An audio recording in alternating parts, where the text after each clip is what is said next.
dans cet exercice-là, on va essayer de déterminer la valeur de l'angle θ de Bragg pour une famille de plans réticulaires 1, 1, 1, et ceci dans le système cubique. Donc pour cela, on donne le paramètre de la maille A égale à 3,6 et lambda est égal à 0,71. Donc on va utiliser la relation de Bragg, 2 DHKL sinus θ est égal à lambda. DHKL ici, c'est la distance réticulaire, d'accord, d'une famille de plans HKL. Ça veut dire que c'est la distance qui se trouve à chaque fois entre deux plans successifs qui se suivent, et cette distance elle est toujours la même au sein de cette famille-là.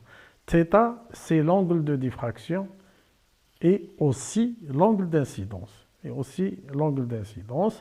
Lambda, c'est la longueur d'onde des rayons X utilisés. D'accord? Donc je reviens sur θ.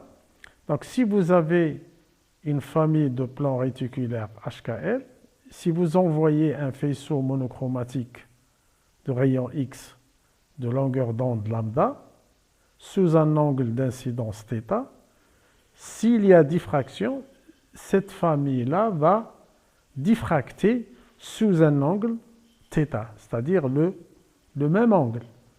L'angle d'incidence est égal à l'angle de diffraction. De même, si vous entrez avec une longueur d'onde lambda, vous allez sortir avec la même longueur d'onde lambda. Tout ça, on l'a dit dans le cours. Donc, pour un système orthogonal, je recommence, pour un système orthogonal, ça veut dire pour lequel les trois angles sont égaux à 90. Donc, vous prenez les 7 systèmes cristallins, le triclinique, monoclinique, hexagonal, etc., etc. On a 7 systèmes cristallins ou 7 systèmes de symétrie. Parmi ces 7 systèmes de symétrie, il n'y a que 3 systèmes qui sont orthogonaux. Ça veut dire alpha égale à bêta égale à gamma égale à 90. Donc pour ces systèmes-là, la distance réticulaire pour une famille de plans HKL, elle va s'écrire sous la forme de 1 sur racine carrée de h carré sur a carré plus k carré sur b carré plus l carré sur c carré. D'accord?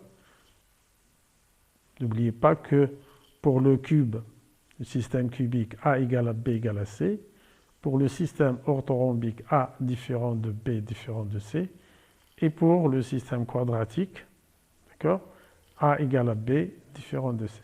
Donc, la relation qui lie cette distance réticulaire au paramètre de la maille va s'écrire de cette façon-là.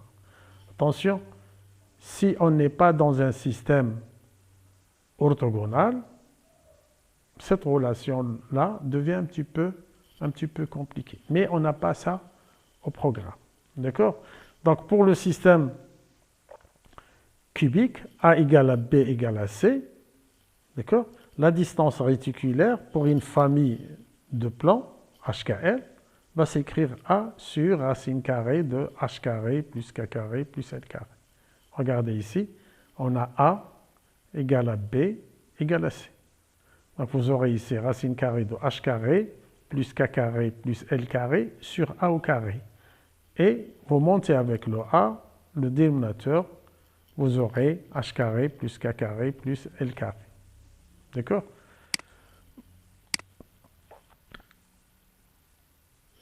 Donc pour le plan ou la famille de plans 1, 1, 1, donc je vais remplacer h par 1, k par 1 et l par 1. Donc vous aurez la distance réticulaire au sein de cette famille-là, elle est égale à a sur racine de 3. Pourquoi? Parce que le h c'est 1, le k c'est 1 et le l c'est 1. Donc vous aurez a sur racine de 3. D'accord? Donc je tire le sinus θ,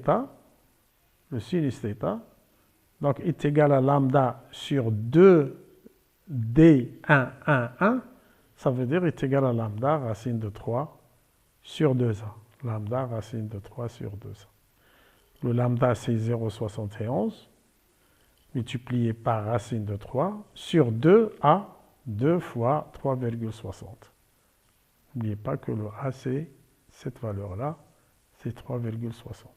Et j'aurai le sinus θ est égal à 0,17, à peu près, 0,17. Ce qui me donne arc sinus, θ c'est arc sinus, j'aurai θ est égal à 9,846 degrés.